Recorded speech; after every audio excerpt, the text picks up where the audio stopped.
Saudara, salah satu hal yang mengganggu saya, yang jujur mempengaruhi saya banget itu, ada sebuah perasaan yaitu I'm not okay. Tapi ada satu lanjutannya yaitu I'm not enough. Saya tidak cukup. Ada yang pernah ngerasa gitu?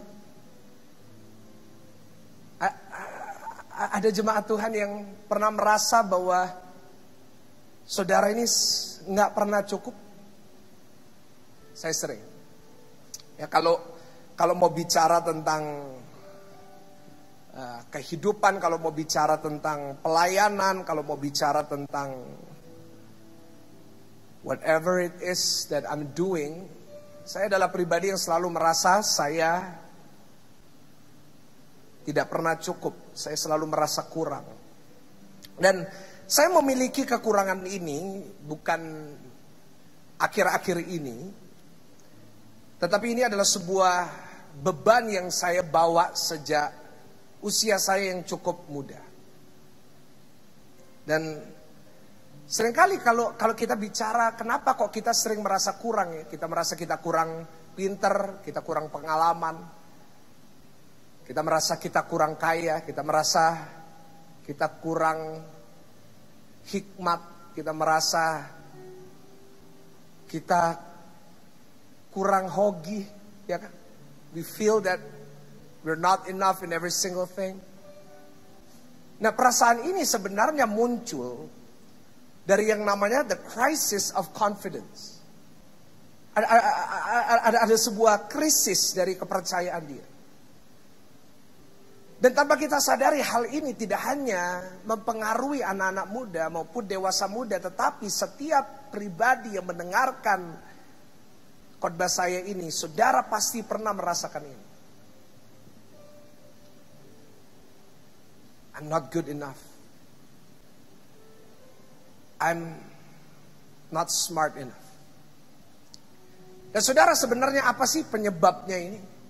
Kenapa sih kok banyak orang Kristen meskipun mereka tahu bahwa Allah turut bekerja dalam segala sesuatu mendatangkan kebaikan untuk aku. Kenapa sih orang Kristen meskipun mereka mengerti bahwa roh yang ada di dalam kita lebih besar daripada roh yang ada di dalam dunia ini. Kenapa kok kita bisa mengalami krisis kepercayaan diri? Kenapa kok kita selalu merasa kurang? Karena ada satu hal, yaitu kita selalu membandingkan diri kita dengan orang lain. We are always comparing ourselves to other people. Terutama hari-hari ini di mana jumlah waktu yang kita pakai untuk social media itu meningkat drastis. Sadar gak sih bahwa kuota kita di masa-masa corona ini lebih cepat habis daripada sebelumnya? Sadar itu? Kenapa sih? Padahal kuotanya sebenarnya sama-sama. Karena we are always on our phones. Karena itu saya heran ya.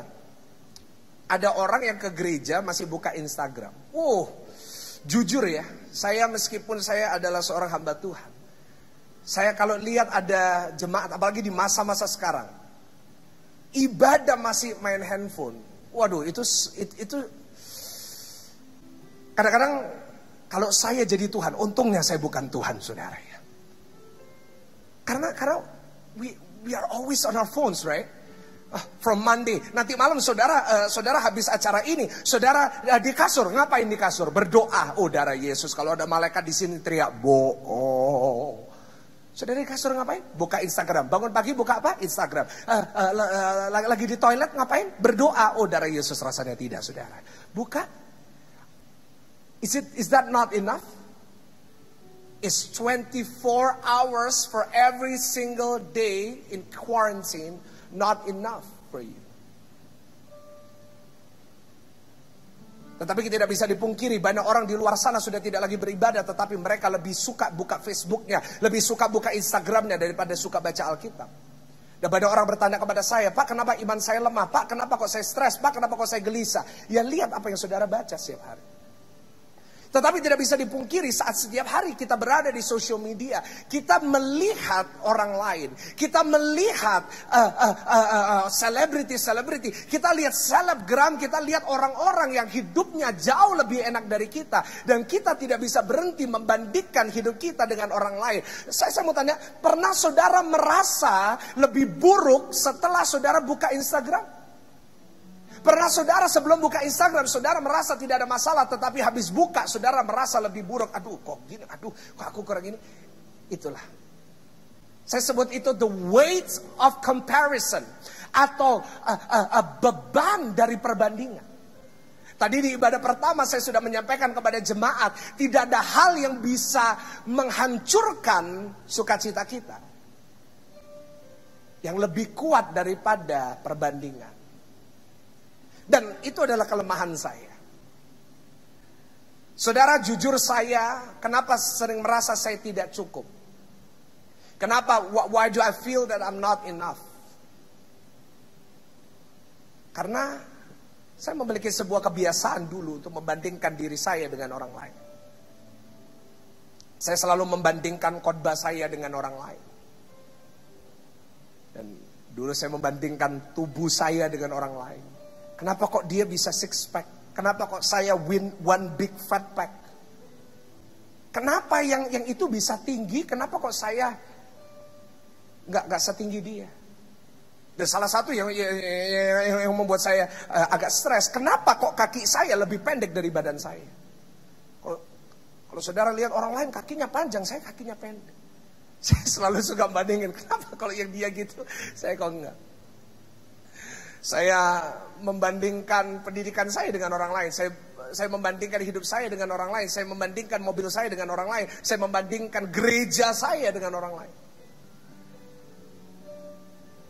Dan sebenarnya ini lingkaran setan ya. Kita udah mulai rasa bersyukur. Kita lihat kehidupan orang lain, kita bandingkan, kita merasa lebih buruk, kita merasa kita tidak cukup. Dan terutama di masa-masa seperti ini, di mana penghasilan kita mulai menurun, di mana cari uang lebih sulit, saya rasa ini adalah satu hal yang kita perlu obati. Dan saudara, sebenarnya perasaan I'm not enough ini, perasaan saya tidak cukup ini, dialami oleh seorang rasul yang menurut saya merupakan salah satu rasul yang paling luar biasa di dalam Alkitab, yaitu Rasul Paulus. Coba kita buka Alkitab sama-sama. 2 Korintus 10 ayatnya yang ke-7 sampai ayatnya yang ke-12. Coba. Kita baca bersama-sama dengan keras. 2 Korintus 10 ayatnya yang ke-7 sampai ayatnya yang ke-12. Sama-sama kita mau baca dengan keras. 1, 2, 3 apa? Tengoklah yang nyata di depan mata kamu. Kalau ada seorang yang benar-benar yakin bahwa ia adalah milik Kristus, hendaklah ia berpikir di dalam hatinya bahwa kami juga adalah milik Kristus sama seperti dia. Bahkan jikalau aku agak berlebih-lebihan bermegah atas kuasa yang dikaruniakan Tuhan kepada kami untuk membangun dan bukan untuk meruntuhkan kamu, maka hal itu aku tidak akan mendapat malu. Tetapi aku tidak mau kelihatan seolah-olah aku menakut-nakuti kamu dengan surat-suratku. Sebab kata orang ini yang bikin kita seringkali hancur. Apa saudara? Kata orang. Tulis di live chat, jangan dengerin kata orang. Ya kan? Karena seringkali kata-kata orang itulah yang menghancurkan kita. Sebab kata orang, apa saudara? Surat-suratnya memang tegas dan keras, tetapi bila berhadapan muka sikapnya lemah dan perkataannya, apa saudara? Alias khotbahnya gak enak. Ya saudara, dikatakan ayat 11, tetapi hendaklah orang-orang yang berkata demikian menginsafi bahwa tindakan kami bila berhadapan muka sama seperti perkataan kami dalam surat-surat kami bila tidak berhadapan muka. Saudara, sebenarnya bagian dari surat ini itu tidak seperti Paulus, tidak seperti cara tulis Paulus. Paulus adalah seorang rasul yang menurut saya dia sangat kuat. Dia meninggalkan kehidupan yang lama dan dia menjadi seorang martir buat Tuhan. Tetapi di sini kita melihat kelelahan Paulus. Bahkan saya boleh tulis ini sebagai surat klarifikasi.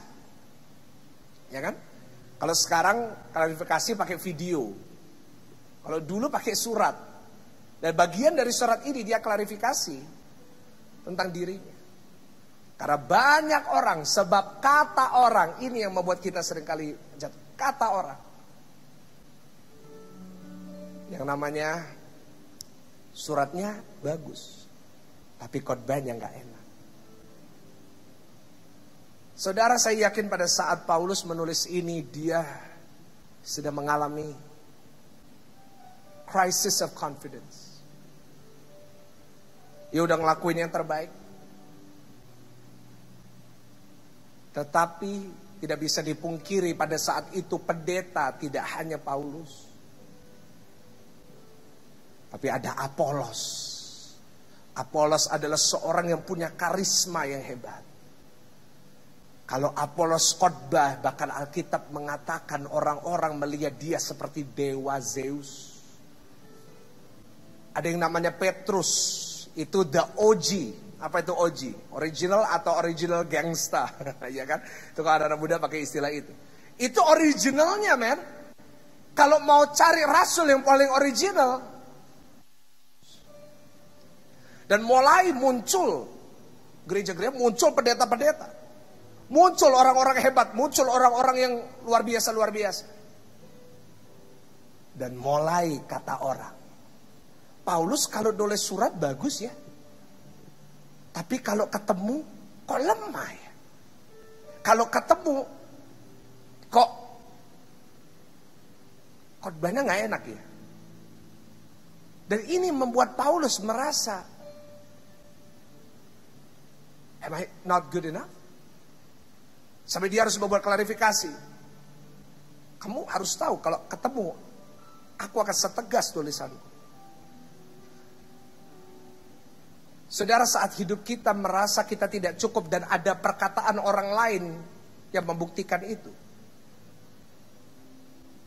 Itu adalah satu beban yang sangat besar. Sehingga kita tidak pernah berhenti berkata, I'm not good enough. Saya pernah ngalamin ini. Saya pernah ngalamin ini 4 tahun yang lalu. 4 tahun yang lalu adalah saat dimana saya meninggalkan kedokteran. Karena itu title saya Esket, Sarjana Kedokteran. Dan saya memutuskan untuk menjadi pendeta full time. Oh, belum ada CW, belum ada PM. Ya. Dan pada saat itu, saya memutuskan itu. Dan saya sudah merasa saya tidak cukup. Saya merasa saya tidak punya pengalaman. Saya merasa saya tidak punya kemampuan untuk lakukan. I'm not able to do this. Nah, tetapi yang membuat lebih berat adalah kata-katanya orang. Banyak orang di sekitar saya berkata, kamu masa bisa, Mike? Kamu mau makan apa, Mike? Saya mau jawab, makan nasi. Tapi mereka, they're always saying, dan bahkan ada orang-orang terdekat dengan saya berkata, you'll never be like your father. Kamu gak akan bisa jadi kayak papamu, punya gereja, ngatur gereja dengan baik. Dan selama itu, selama 1 tahun penuh, saya merasa I'm not good enough. Dan hari ini saya mau menunjukkan kepada saudara dan memberikan saudara pesan dan sesuatu yang saya sudah alami, yang saya berharap bisa setidaknya memberikan saudara solusi kalau saudara sering merasa kurang dalam hidup. Karena itu mari bersama-sama kita buka yang pertama. Saya akan menunjukkan kepada saudara solusi to I'm not good enough. The solution. Coba buka Galatia 6 ayat yang keempat. Ini yang pertama. Kalau saudara pernah merasa seperti ini adalah khotbah buat saudara. Kalau hari ini saudara sedang mengalami kekurangan dan saudara merasa apa yang saudara punya tidak cukup, saudara tidak pernah bisa berhenti membandingkan dirimu dengan orang lain, ini adalah khotbah untukmu. Sama-sama kita buka, katakan apa? Baiklah tiap-tiap orang, apa saudara? menguji pekerjaannya sendiri, maka ia boleh bermegah melihat keadaannya sendiri dan bukan melihat keadaan orang lain. Saudara, yang pertama, apa solusi untuk menghadapi perasaan I'm not enough? Kalau khotbah saya sebelumnya I'm not okay, this is I'm not enough. Saudara, kalau ada pendeta-pendeta lain, ada orang-orang lain itu datang ke terapis ya, ngomong sama orang, curhat sama orang, saya khotbahin pengalaman hidup saya nggak perlu curhat sama orang. Ini adalah sesi curhat saya. Saya merasa I was not okay, now I'm not enough. Saya akan tunjukkan kepada saudara. Yang pertama, run your own race. Ini cara kita menghadapi kalau saudara sering merasa saudara kurang. Yaitu yang pertama, berlarilah dalam pertandinganmu sendiri. Run your own race. Saudara, dalam terjemahan New Living Translation, salah satu terjemahan yang saya suka, ditulis seperti ini. Pay careful attention to your own work, for then you will get the satisfaction of a job well done, and you won't need to compare yourself to anyone else. Pay careful attention to your own work. Kerjakan, fokuslah kepada pekerjaanmu sendiri. Ini salah satu terjemahan yang saya suka. Kalau saudara mau baca bahasa Inggris, ya terjemahan ini bagus. Tadi siang di live chat ada yang komen, Pak Pendeta, kalau buka Alkitab, baca Alkitabnya jangan pakai bahasa Inggris. Lebih baik pakai bahasa aslinya. Saya mestinya mau jawab, kalau saya buka bahasa aslinya dan saya membacakan dan you tidak mengerti, terus gimana? Ya, it's okay. Kalau saudara mau pakai bahasa asli, silakan dibuka sendiri. Tapi saya mengkhotbahkan untuk jemaat mengerti, dan hari ini saya bukan dosen yang mengajar mahasiswa teologi. Saudara, dikatakan pay careful attention to your own work.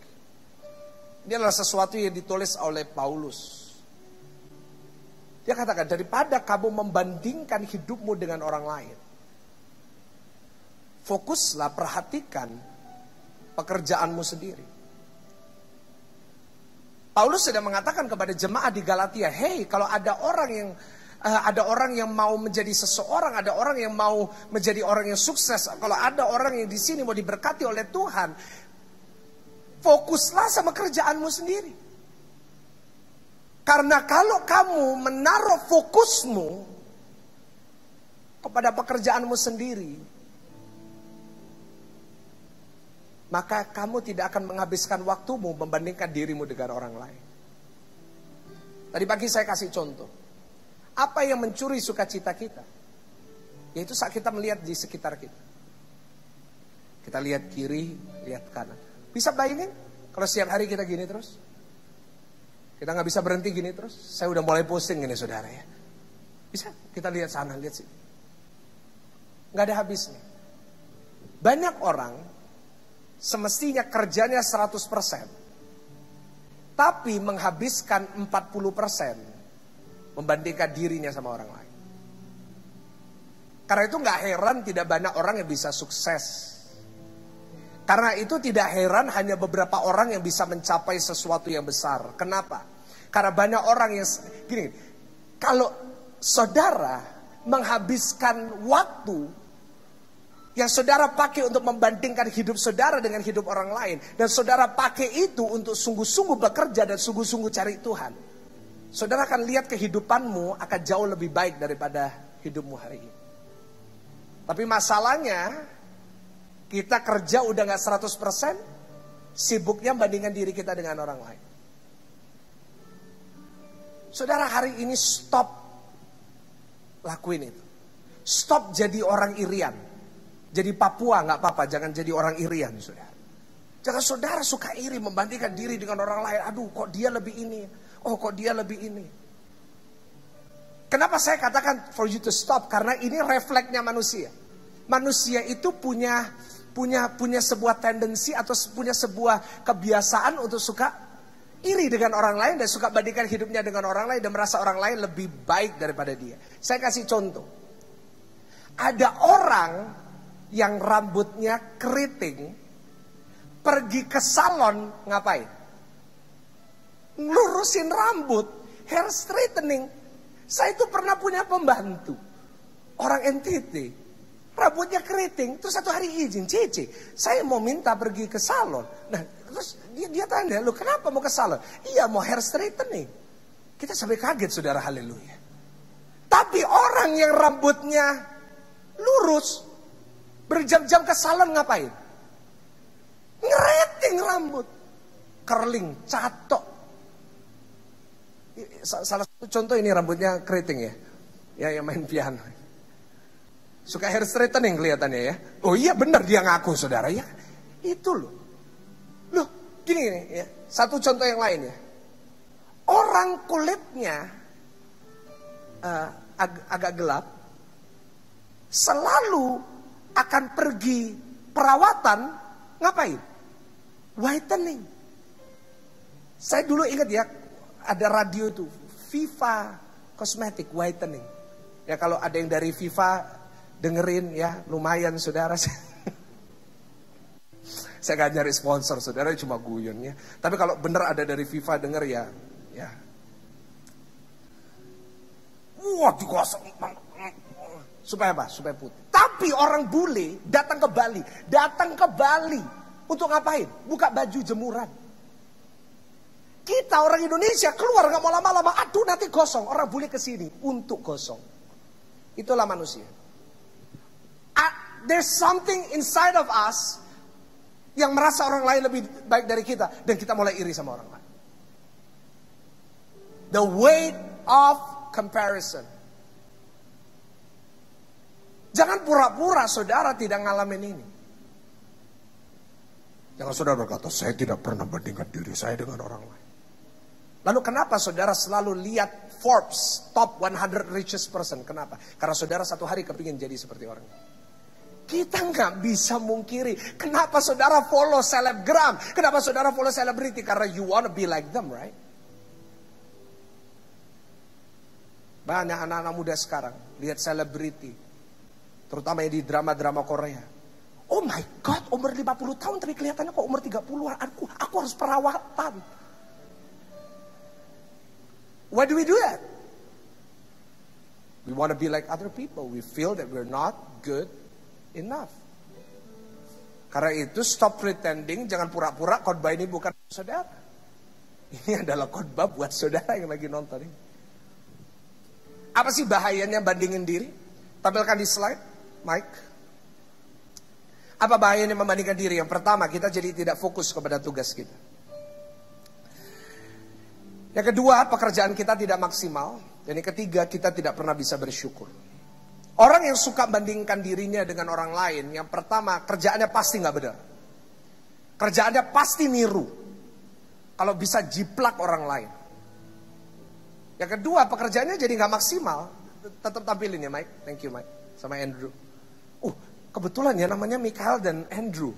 Seperti saya dan adik saya. Pekerjaannya jadi nggak maksimal. Yang ketiga nggak pernah bisa bersyukur. Dia udah diberkati. Selalu membandingkan dirinya dengan orang lain.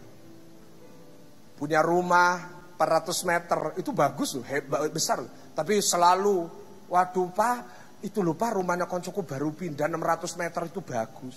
Enggak bisa bersyukur, right? Karena itu hari ini Paulus mengingatkan kepada kita. Just pay attention to your own work. Fokus saja sama kerjaan, fokus saja sama hidupmu. Nah, karena kalau engkau lakukan itu, kau gak akan ada waktu untuk bandingkan hidupmu dengan orang lain. Stop wasting time. Jangan buang waktu. Tulis di live chat, bikin hashtag, jangan buang waktu. Kurangin social media, lebih banyak kerja. And you will change your life.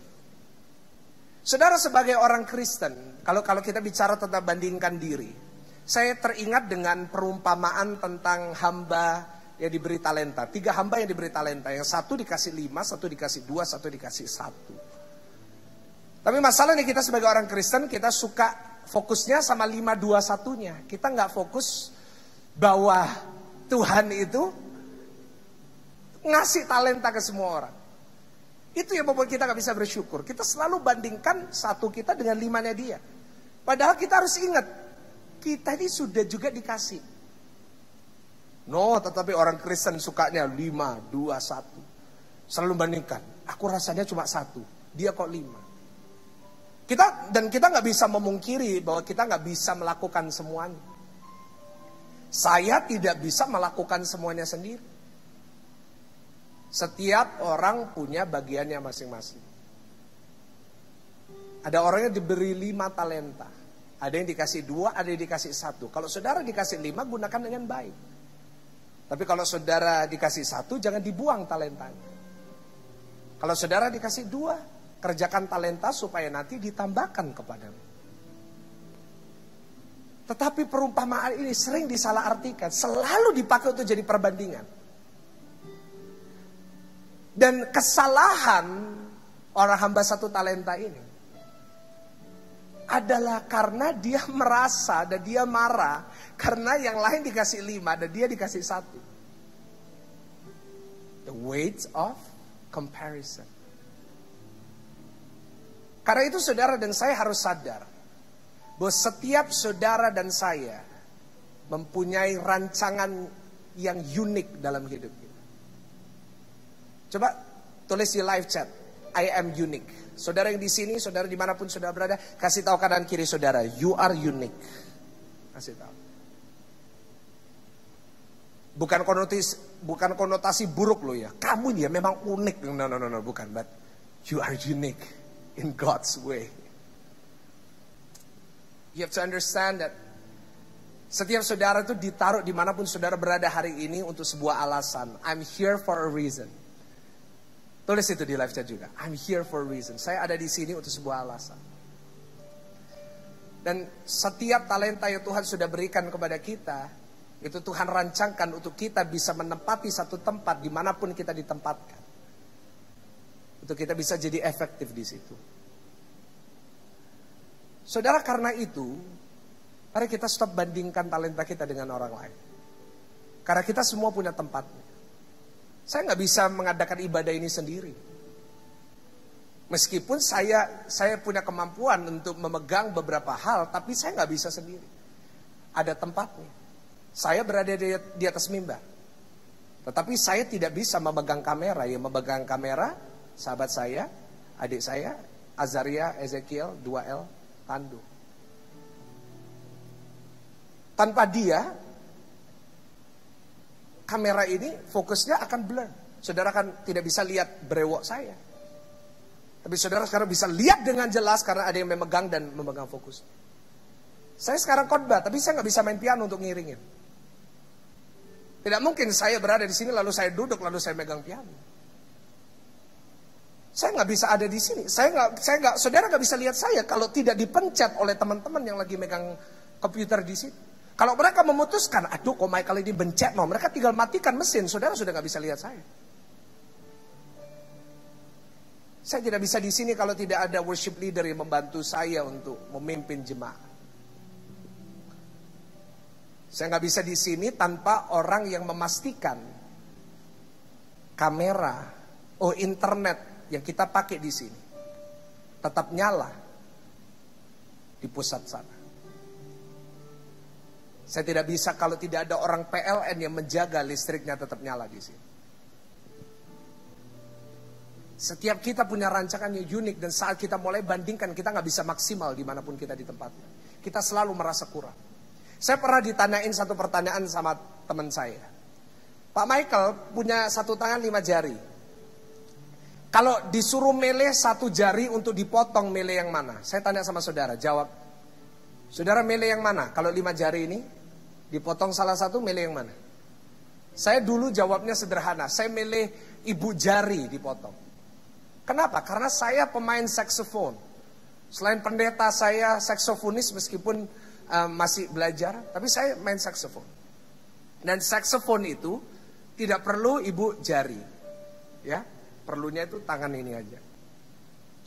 Dan saya merasa nggak perlu lah. Nggak apa-apa kalau kehilangan itu. Terus teman saya tanya, loh terus kamu chattingnya pakai apa? Oh ya lupa saudara, kalau gak ada ibu jari saya harus chatting. Seperti itu. Setiap jari punya kegunaannya masing-masing. Setiap bagian tubuh punya fungsinya masing-masing.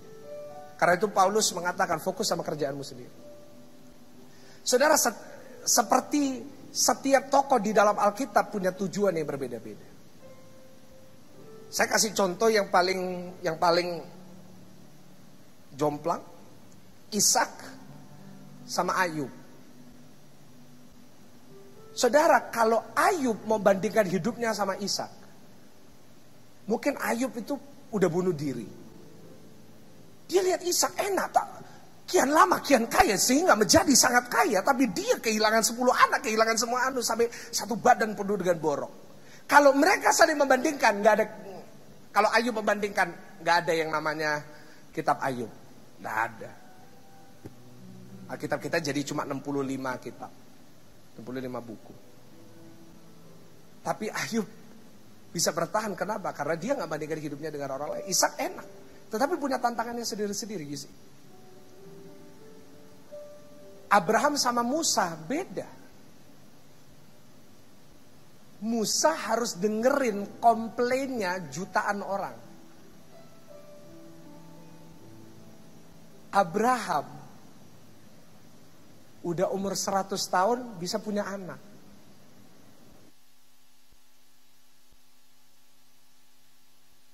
Dan sebenarnya ini adalah sesuatu yang sangat harus kita mengerti supaya hidup kita bisa merasa cukup dimanapun kita ditempatkan. Bahwa setiap saudara dan saya punya tujuan yang berbeda-beda. Dan setiap saudara dan saya diberikan kapasitas yang tepat, yang pas dari Tuhan. Meskipun talenta saudara cuma satu, percayalah saudara sudah diberikan kapasitas oleh Tuhan.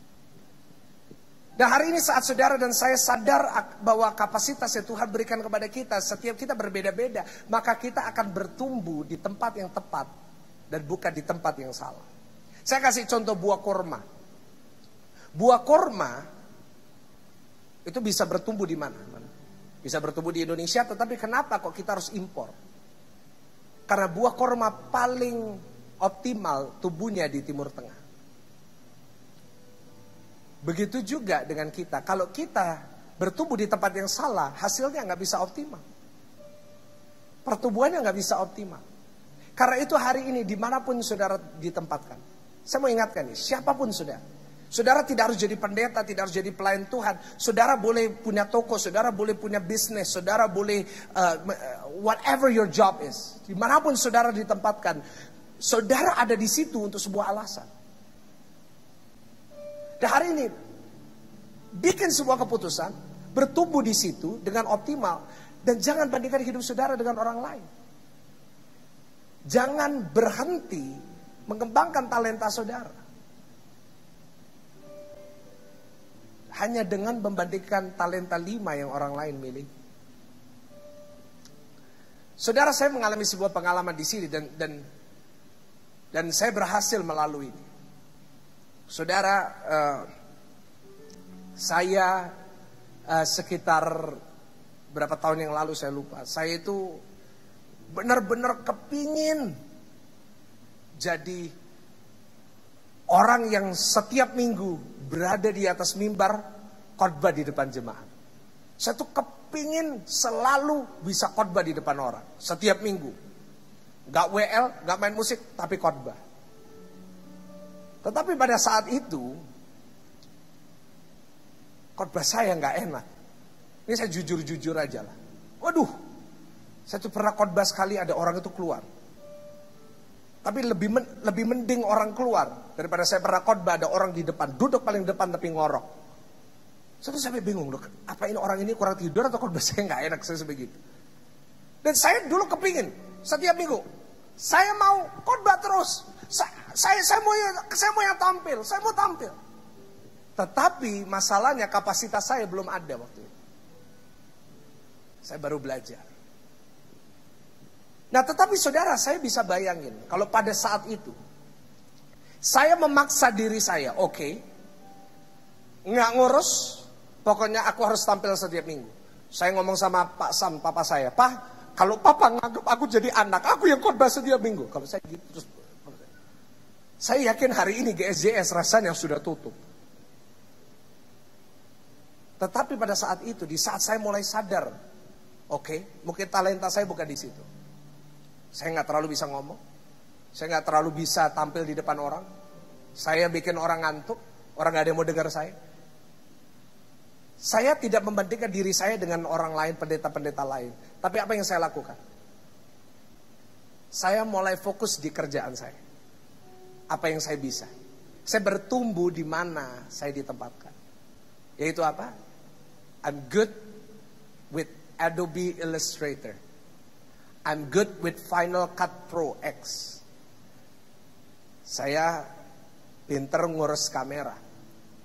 Saya pinter ngurus sound. Saya pinter ngurus YouTube. Apa yang saya lakukan? Saya tidak memaksa untuk khotbah. Tapi saya mulai memfokuskan semua waktu dan kekuatan saya untuk melakukan apa yang saya bisa. Pada saat itu saya memutuskan, oke, kalau memang saya nggak bisa khotbah, setidaknya saya bisa menjadi orang yang di depan komputer yang terbaik yang saya bisa.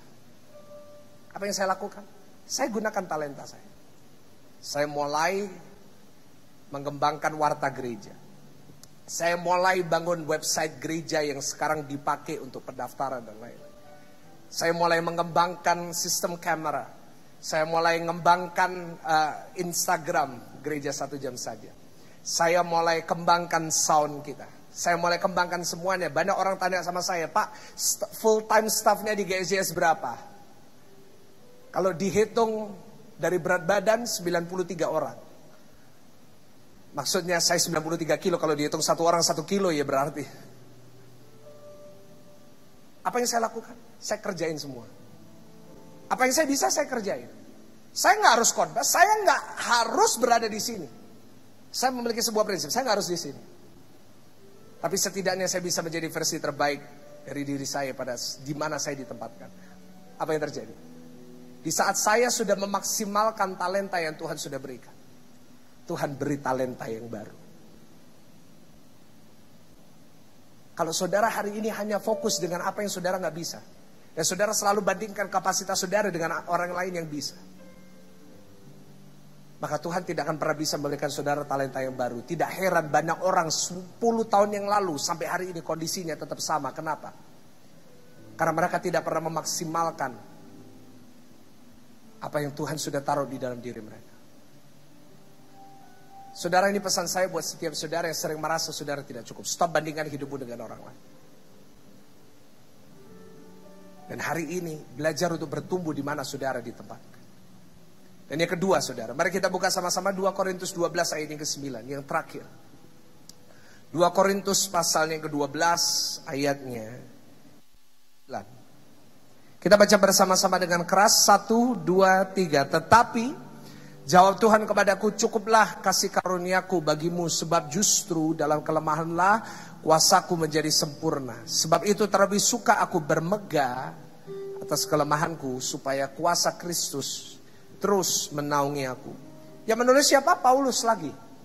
Yang pertama tadi Paulus mengajarkan bagaimana, apa yang harus dilakukan saat kita mulai merasa kita tidak cukup. Yang pertama, berlarilah dalam pertandinganmu sendiri. Run your own race, bloom where you are planted. Ya. Dan yang kedua, find strength in weakness. Temukanlah kekuatan dalam kelemahan. Tulis di live chat. Kekuatan dalam kelemahan.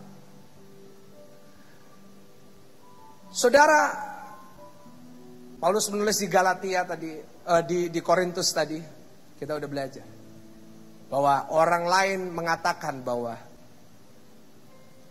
kalau nulis pinter, kalau khotbah gak enak. Kan intinya kayak gitu. Tetapi Paulus belajar saat dia menulis apa yang kita baca, 2 Korintus. Aku bermegah atas kelemahanku. I'm proud of my weakness. Saya bangga akan kelemahan saya. Saudara, Paulus menulis ini untuk menunjukkan bahwa kelemahannya tidak akan pernah menghentikan dirinya untuk berkarya. Saudara, hari ini mari kita belajar bersama-sama untuk bersyukur atas kelemahan kita. Mari kita rubah mindset, jangan kita bersyukur untuk kekuatan kita, tapi kita bersyukur untuk kelemahan kita. Ini sih berbeda dengan prinsip duniawi. Dunia mengajarkan kalau kamu punya kekuatan, find joy in that. Tetapi kekristenan mengajarkan bersyukurlah dalam kelemahanmu. Kenapa? Karena saat kita bisa bersyukur dalam kelemahan kita, kita bersyukur kalau kita nggak bisa melakukan sesuatu, itu menunjukkan bahwa kita memiliki kepercayaan yang penuh kepada Tuhan. Kalau hari ini saudara masih belum bisa, kalau hari ini saudara masih lemah, kalau hari ini saudara masih tidak bisa melakukan sesuatu dengan baik, jangan berhenti, don't give up. Tapi hari ini bersyukur bahwa saudara masih punya kelemahan. Dan saudara, hari ini saya belajar dari Alkitab bahwa lebih banyak kelemahan saya, lebih banyak kekurangan saya, lebih harus saya bersyukur kepada Tuhan. Kenapa? Karena Tuhan saya adalah Tuhan yang suka mengubah orang yang lemah menjadi orang yang perkasa. Boleh katakan amin, saudara? Paulus tahu dia lemah dalam khotbah. Apa yang dia lakukan? Dia menulis. Saya bisa bayangkan, kalau Paulus fokusnya di khotbah, orang lain berkata, kalau nulis bagus, tapi kalau khotbah nggak pinter. Kalau Paulus dalam hidupnya fokus untuk selalu kompetisi sama Apolos, kompetisi sama Petrus, hari ini saudara dan saya tidak akan membaca Roma 8 ayat yang ke-28. Kalau hari ini saudara dan saya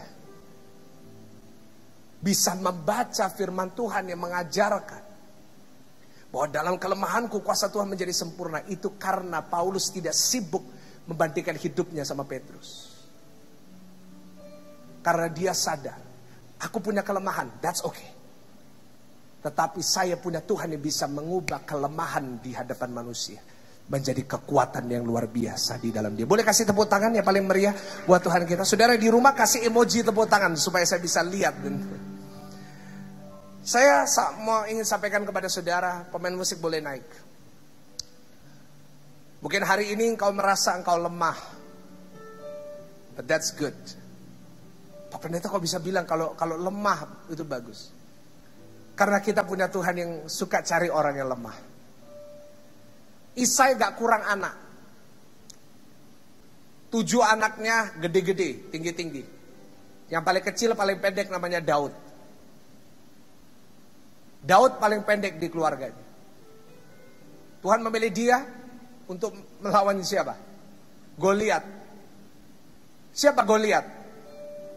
Tentara yang paling tinggi di Filistin. Lucu gak Tuhan itu?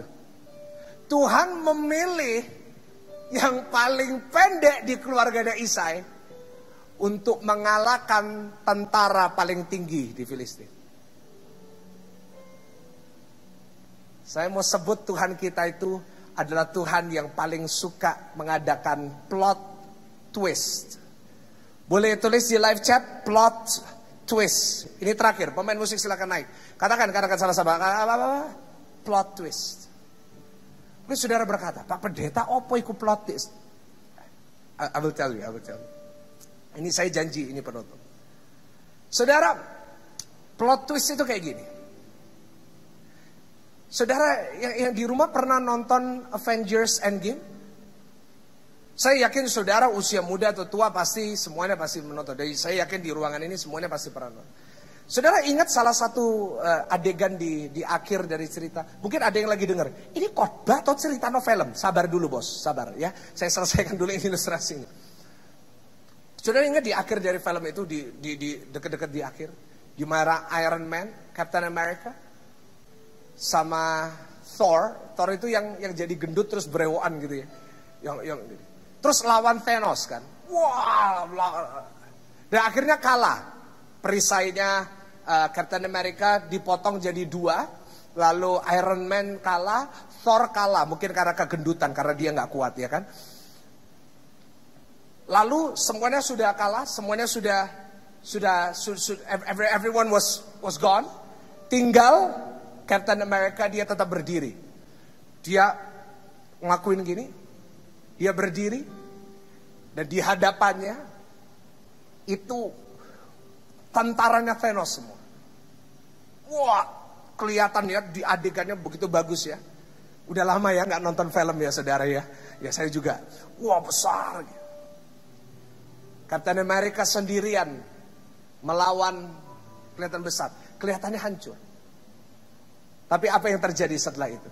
Tiba-tiba ada suara radio kresek-kresek. Hey Cap, waduh. To your left. Lihat kiri, apa yang terjadi?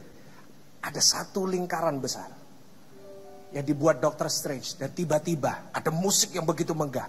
Semua orang, semua yang dikira mati, tiba-tiba muncul. Lalu Captain America lihat itu. Dia berkata, Avengers, assemble. Lalu perang. Itu yang saya sebut dengan plot twist. Mungkin hari ini kelihatannya sudah gak ada jalan buat saudara. Mungkin kelihatannya udah it's done. Musuh saudara terlalu banyak. Saudara terlalu lemah. Tapi Tuhan saya adalah Tuhan yang suka membuat plot twist dalam hidup. He's the God of plot twist. Itu istilah saya. Saya suka dengan salah satu lagu yang saya sering nyanyikan di mobil Elevation Church, Elevation Worship. Liriknya, you take what the enemy meant for evil. Engkau membawa apa yang musuh maksudkan untuk menghancurkan aku. And you turn it for good. Dan engkau mengubahnya menjadi kebaikan. Karena itu tidak heran. Firman Tuhan mengajarkan kepada kita. Walau 1000 rebah kiri, berlaksa jatuh di sebelah kanan.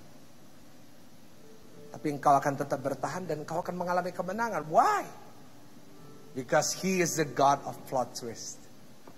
Dalam kelemahan, dalam kekurangan, Dia bisa melakukan sesuatu yang kau tidak pernah bayangkan. Boleh kasih tepuk tangan yang paling meriah, tepuk tangan yang paling dahsyat buat Tuhan kita.